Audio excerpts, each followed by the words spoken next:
Bakit po? Kasi po ang Kongreso bilang Constituent Assembly nangangailangan ng 3/4 votes para maamendahan ang saligang batas. At ako, alam ko po bilang isang komentarista sa radyo at sa online TV na KITV Philippines, na kung meron man, mabibilang mo lang sa isang kamay, sa mga daliri mo sa isang kamay, ang mga kongresista at senador, mawalang galang lamang po, na gusto ng totoong pagbabago.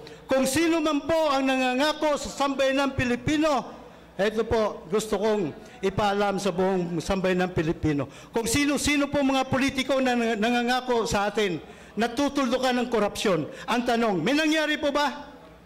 Wala. Simula pa po nang tayo bigyan ng kalayaan ng bansang Amerika, kada eleksyon na lang, ang issue ay korupsyon. Hanggang ngayon, korupsyon pa rin. Bakit? Meron pong missing link. Noong nilimbag ang 1935 Constitution, research po ninyo, sadyang ipinagkait sa Pilipino ng mga ilustrado ang dalawang mahalagang probisyon sa Bill of Rights. Una, the right to keep and bear arms. Pangalawa, the right to a trial by jury. At yan po ang pangunahing plataforma ng inyong pong lingkod.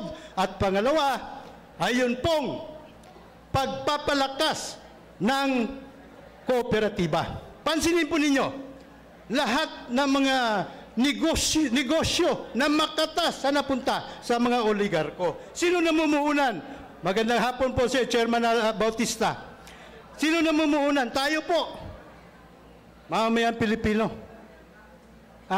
Yung malalaki, matatabang isda sa lipunan, sila ang nabibiyaan ng buwis nating ibinabayad sa pamahalaan. Ang napunta lamang sa mga mahihirap, yung pong PPP ba yun? Na kinakatkong pa. Kakapiraso na nga lang, no? Kinakatkong pa. Hindi nakakarating ng buo sa mamayang Pilipino. So yun lamang po sa ngayon, no? Abangan na lamang po ninyo iba pa impormasyon sa atin pong Facebook account, Philippine Trial by Jury Movement. Maraming salamat po. Muli, bagong umagang mamamayan ng bida!